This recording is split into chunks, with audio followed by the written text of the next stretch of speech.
On démarre ce journal tout d'abord dans le Royaume avec les derniers développements concernant ce réseau de diffamation et de cyber-extorsion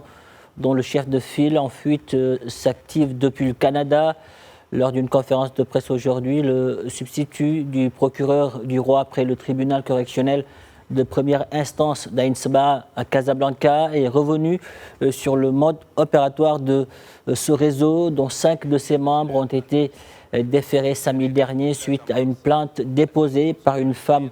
victime, elle et sa famille, de diffamation, de menaces et d'extorsion via des applications de messagerie instantanée. Les mises en cause avaient à leur disposition des cartes SIM marocaines et leur code PIN pour créer et installer des applications sur les réseaux sociaux, notamment le numéro de téléphone que le principal cerveau du groupe utilisait depuis le Canada pour menacer la plaignante, ont fait avérer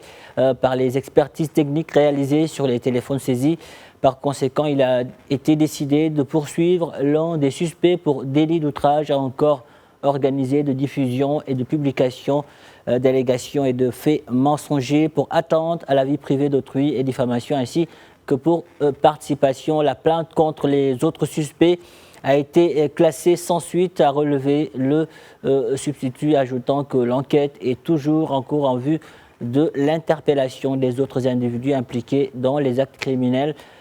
mentionnés ensemble. Écoutons Jamal Lahrour, substitut du procureur du roi près le tribunal d'Ainsba à Casablanca.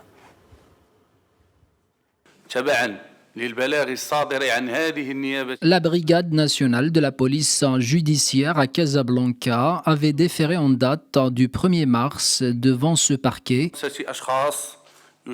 5 personnes, dont une fille mineure âgée de près de 15 ans, suite à une plainte déposée par une femme victime, elle et sa famille, de diffamation, de menaces et d'extorsion via des applications de messagerie instantanée. Suite à cette plainte, le parquet a ordonné l'ouverture d'une enquête judiciaire confiée à la Brigade nationale de la police judiciaire. Cette dernière a procédé à la collecte des preuves matérielles et techniques prouvant concrètement l'implication par participation des mises en cause aux actes criminels que le principal suspect a commis et continue de commettre, sachant que ce dernier, en état de fuite à l'étranger, entretient des liens de parenté avec eux.